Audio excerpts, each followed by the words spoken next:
Hello बच्चों, पिछले part में हमने लिंग पढ़े थे, जिसमें मैंने आपको बताया था संज्ञा में विकार 3 कारणों से होता है। पहला लिंग, दूसरा वचन और तीसरा कारक।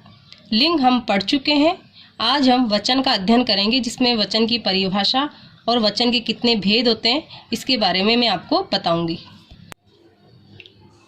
बच्चों, वचन के अनुसार संज्ञा और क्रिया का रूप बदल जाता है। जैसे पतंग उड़ रही है, मछली तैर रही है, पतंगे उड़ रही है, मछलियां तैर रही हैं।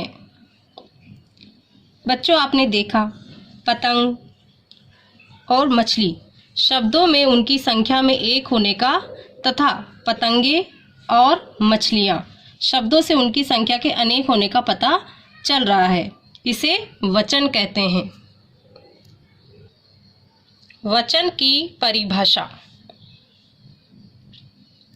संज्ञा के जिस रूप से उसके एक या अनेक होने का पता चले उसे वचन कहते हैं। एक बार फिर से हम दोहराएंगे इसे। संज्ञा के जिस रूप से उसके एक या अनेक होने का पता चले उसे वचन कहते हैं। वचन के भेद। हिंदी भाषा में वचन के 2 भेद होते हैं। पहला एक वचन और दूसरा बहुवचन। आओ बच्चों, एक वचन की परिभाषा जानें। शब्द के जिस रूप से उसके एक होने का पता चले उसे एक वचन कहते हैं। जैसे पुस्तक, छात्रा, झंडा, तारा आदि। बहुवचन। शब्द के जिस रूप से उसके एक से अधिक होने का पता चले उसे बहुवचन कहते हैं।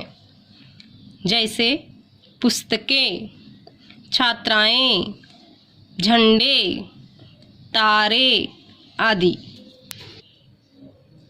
बच्चों, कुछ संज्ञा शब्द एक वचन तथा बहुवचन में समान रहते हैं।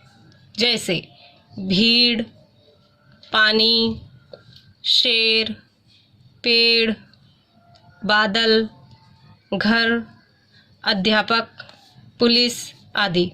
उदाहरण, वाक्यों में इनका प्रयोग कैसे करते हैं। शेर दहाड़ रहा है। इस वाक्य में शेर एक है, एक वचन में है। नीचे देखो, शेर दहाड़ रहे हैं। यहाँ इस वाक्य में शेर बहुत सारे हैं, लेकिन फिर भी यहाँ पर लिखा है शेर दहाड़ रहे हैं। आओ बच्चों, इन्हें चित्र की सहायता से और अधिक समझें। बच्चों बताओ, यहाँ कितनी पतंग है? 1। तो हमने यहाँ लिखा है 1 पतंग। यहाँ 2 पतंग है तो हमने लिखा है 2 पतंगे। यहाँ कितनी गेंद है? 1। तो हमने लिखा है यहाँ पर 1 गेंद। यहाँ कितनी है? 2। तो हमने लिखी है 2 गेंदें।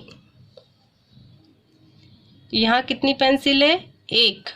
हमने लिखा है 1 पेंसिल। यहाँ 3 पेंसिल है तो हमने लिखा है 3 पेंसिलें। 1 आँख, 2 आँखें। पत्ता, पत्ते, तारा, तारे, झंडा, झंडे, मधुमक्खी, मधुमक्खियाँ, तितली, तितलियाँ, मछली, मछलियाँ। आओ बच्चों, कुछ और एक वचन और बहुवचन रूप जानें। बच्चा, बच्चे, घड़ा, घड़े, पैसा, पैसे, पुस्तक, पुस्तकें, चूहा, चूहे, लड़का, लड़के, गमला, गमले, डंडा, डंडे, पंखा, पंखे, रात, रातें, बहन, बहनें, आँख, आँखें, गाय, गायें, कक्षा, कक्षाएं, माला, मालाएं, सेना, सेनाएं, बालिका, बालिकाएं, वस्तु, वस्तुएं, मछली, मछलियाँ, मिठाई, मिठाइयाँ, चिड़िया, चिड़ियाँ, घड़ी, घड़ियाँ, बिल्ली, बिल्लियाँ, तितली, तितलियाँ, टोपी, टोपियाँ, खिड़की, खिड़कियाँ। नंबर 1 है वचन किसे कहते हैं, जो मैंने आपको पाठ पढ़ाते हुए समझाया है। वचन के कितने भेद होते हैं और नाम लिखिए, ये भी मैंने आपको बताया है। निम्नलिखित शब्दों के वचन बदलिए। जैसे यहाँ लिखिए कटोरी, कटोरी का वचन क्या होगा? कटोरियाँ। इसी तरह नीचे दिए गए सभी शब्दों के आपको वचन बदलने हैं। प्रश्न नंबर 4, निम्नलिखित शब्दों के एक वचन और बहुवचन रूपों का सही मिलान कीजिए। यहाँ पर कुछ शब्द इधर दिए हैं और कुछ शब्द इधर दिए हैं। जैसे मैंने नदी का सही बहुवचन से मिलान किया, इसी तरह आप भी इनका सही शब्द से मिलान कीजिए। प्रश्न नंबर 5, चित्र देखकर वचन के अनुसार नाम लिखिए। बच्चों यहाँ कितनी पेंसिलें? 3, तो हमने यहाँ लिखना है 3 पेंसिलें। इसी तरह ये कुछ चित्र दिए गए, इनके सही वचन लिखना है आपको। आशा करती हूँ बच्चों आज आपको वचन समझ में आए होंगे। धन्यवाद।